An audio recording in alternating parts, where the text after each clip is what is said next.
The movie opens up with a chubby little girl named Natalie watching a rom-com on TV. She appears to be enjoying the romance between the lead actors, until her mother walks in. Natalie's mother mentions that she shouldn't waste her time watching romantic comedy movies because average and plus-sized females like them never have happy endings. Thanks, Mom, I'll just give up now. The movie then flashes forward 25 years into the future. Natalie is all grown up, and now she lives in a small apartment in a bad New York City neighborhood. She hates the neighborhood because there is trash littered everywhere. Natalie lives with her dog, Baxter, and loves him a lot, but unfortunately, he never listens to her. As far as the neighbors are concerned, she lives next to a weird and arrogant guy named Donnie, who is always up to some shady stuff. For a living, Natalie works as a chief architect at a medium-scale firm. However, despite her experience and position, she is kind of a pushover amongst her coworkers. Natalie's coworkers always make her do jobs that are way below her job description, like throwing their leftover food out or calling the IT guy to repair the printer. At work, Natalie's only friends are Josh and her assistant Whitney. One day, they receive a new client, a handsome billionaire named Blake, who has hired Natalie's company to design his new hotel. Natalie is set to give a presentation for the hotel's parking garage, but she is extremely self-conscious and insists on emailing the design instead. However, Josh gives her some confidence and drags her to the meeting room. She enters the room with her coffee, and Blake mistakes her for the office maid. To make matters worse, he drinks the coffee and instantly hates it, so he asks her to fetch another one. Natalie tries to correct him, but her boss makes her go grab Blake a fresh one. With no other choice, she obliges, and Josh accompanies her to the shop. Along the way, Natalie pretends to be not hurt, claiming that she wasn't expecting to be the star of the meeting anyways. She also says that plus-sized girls like herself are always invisible to handsome hunks like Blake. Being the nice guy that he is, Josh comforts her, and soon they return to their office. Later, as everyone is busy with their work, Natalie notices Josh looking towards her. At first, she becomes excited that someone has finally started to like her, but when she turns around, she learns that Josh was just staring at a large billboard of a swimsuit model outside her window. Excuse me, Natalie, I'm just trying to fantasize about what I can't have.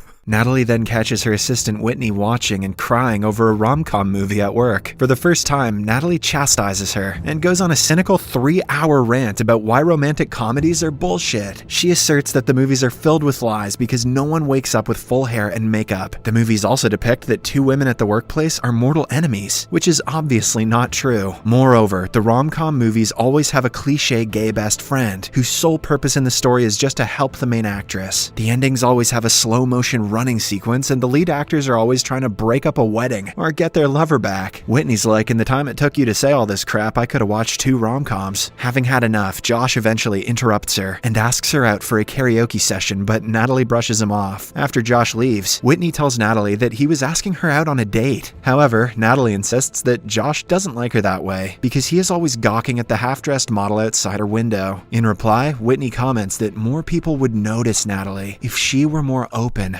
Later, while Natalie is heading home via the subway, a good-looking guy seemingly starts hitting on her. Finally taking her assistant's advice, Natalie decides to give the guy a chance and tries to flirt with him. However, the man turns out to be a thief and snatches her bag. Natalie chases him through the subway and somehow manages to knock him down, but unfortunately, as she proceeds to run away, she runs face first into a pole, knocking herself unconscious. Later, Natalie wakes up in a hospital to a good-looking doctor. Strangely, the doctor flirts with her, and it creeps Natalie out, as she is not used to being hit on by attractive men. After being discharged, she proceeds to head home, but realizes that New York City has completely changed. The streets, which were filled with garbage, have now become completely clean, and the bad smell has been replaced by a pleasant aura of lavender. All the people outside are polite, good-looking, and cheerful. Moreover, a romantic song is being played throughout the city, which doesn't seem to end. Natalie is speechless at the sudden change, and when she tries to cross the street, she is hit by a limo. It turns out to be Blake's car, and he profusely apologizes to her. This time, Blake is more charming, and he offers to drop her off at home. Along the way, he keeps talking to her in a very polite tone, and this makes Natalie assume that something is wrong. Before parting ways, Blake buys some flowers and hands them over to her, but not before writing his number on several of the petals. Natalie thinks the act is too cliche, and that it is impossible to rearrange the numbers now, but Blake asserts that when the time comes, everything is possible, even writing on flower petals.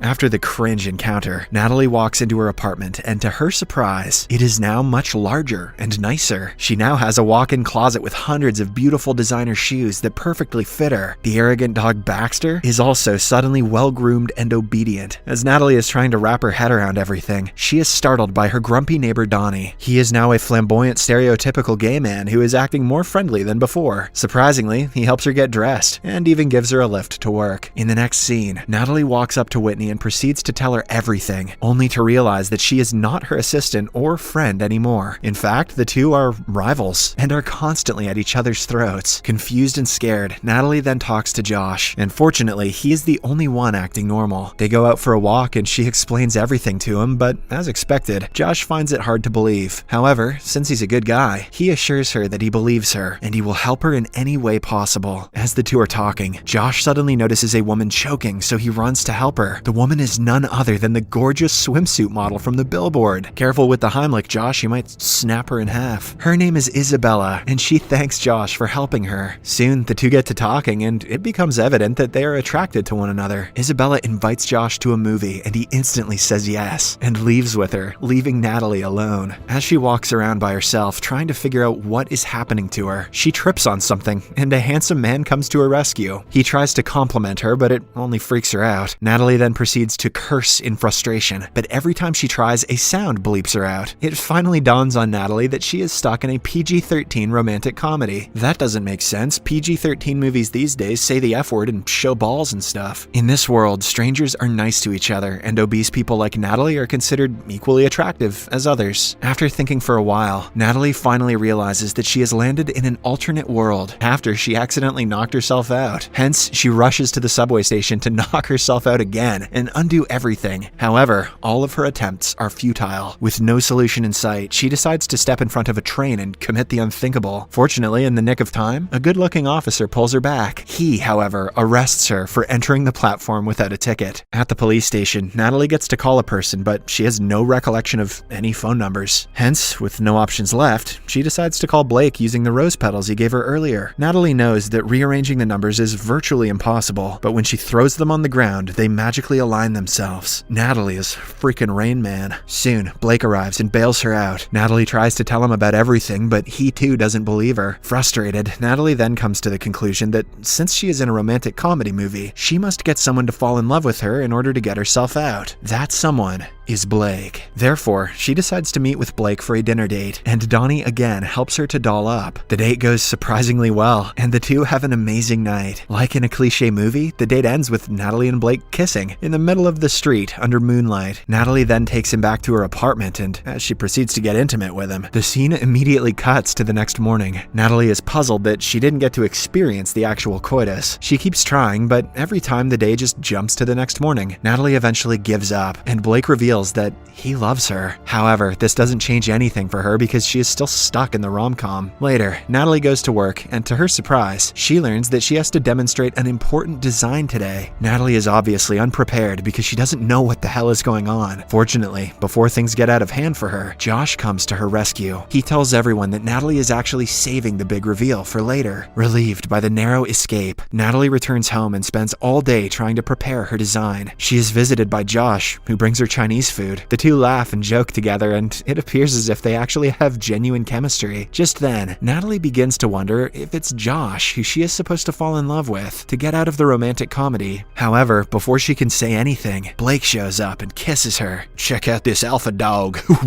Josh is taken by surprise when he learns that Natalie is seeing Blake, so he quietly leaves the place, heartbroken and cucked. The next day, Natalie and Blake run into Josh and his new girlfriend, Isabella, at a cafe. It turns out Blake and Isabella already know each other, and they seem to have a great rapport. After a bit of small talk, Isabella invites the couple to her house in the Hamptons for a party. At the party, Blake is occupied on his phone, so Natalie hangs out with Josh. The two get to talking, and Josh reveals that he used to think he and Natalie would end up together. Natalie is taken aback, and she asks him why he never asked her out. Josh mentions that he has asked her out many times, but always got no for a reply. This is news to Natalie, as she was under the impression that he only wanted to hang out with her as a friend, and not as a date. Shortly after, Isabella and Josh gather everyone at the party and announce that they're actually getting married the following day. This breaks Natalie's heart as she has started to fall for Josh. That night, Isabella takes takes everyone to a nearby bar and challenges Natalie to sing. The latter accepts the challenge and sings, "I want to dance with somebody." She is initially underconfident, but soon everyone joins her, turning it into a full-blown musical number. And this is the part where I turn this movie off. The following day, Natalie wakes up to hear Blake pitching her idea as his own to someone on the phone. When Natalie confronts him, he shamelessly defends himself by saying that she won't have to work after she marries him. He also mentions that he expects her to take his last name. This upsets Natalie, and she breaks up with him, as she likes being an architect. Later, she talks to Donnie about it and also tells him about her feelings for Josh. Seeing her feeling so defeated, Donnie comforts her by sharing his own personal experiences. He tells her that you can search the entire universe and never find a being more worthy of love than yourself. Natalie then comes to the conclusion that she really loves Josh and must do the rom-com cliche of stopping a wedding. And Donnie carries on being completely overlooked and undervalued. Wasting no time, she runs to the venue in slow motion and interrupts the wedding. As Natalie explains to Josh why he should be with her, she suddenly realizes that it's her who needs to fall in love with herself. And that is the lesson she was supposed to learn. After coming to this realization, Natalie leaves the wedding, steals Isabella's car, and drives off to explore the world. That's it, Natalie. Please yourself at the expense of everyone around you. However, her exploration soon comes to an end when she meets with an accident and dives headfirst into a wall. The very next second, Natalie wakes up in another hospital. Unfortunately, this time the doctor is older and normal. When she gets outside, she finds the city dirty and smelly like before, which means that she has finally returned to her normal world. Elated, Natalie heads home and becomes happy to see her small apartment and lame dog. She also meets Donnie and learns that he is gay in real life and is also a weed dealer. Next, she heads to work and reaffirms her friendship with Whitney, but also takes a stand and orders her to stop watching movies at work. Natalie then delivers a presentation to her boss and Blake for the parking garage for the hotel, wowing everyone. Afterwards, she goes over to talk to Josh about him staring at the half-naked billboard of Isabella. However, Josh demonstrates that he was always looking at Natalie through the mirror, not the billboard. Great save, Josh. This makes her emotional, and the two kiss. Josh was still totally looking at that billboard, though. Later, Whitney comments that now that Natalie has made it to her dream job and has a guy who worships her, it's almost like she's in an actual romantic comedy. However, Natalie scoffs at the observation, as there's still no musical number.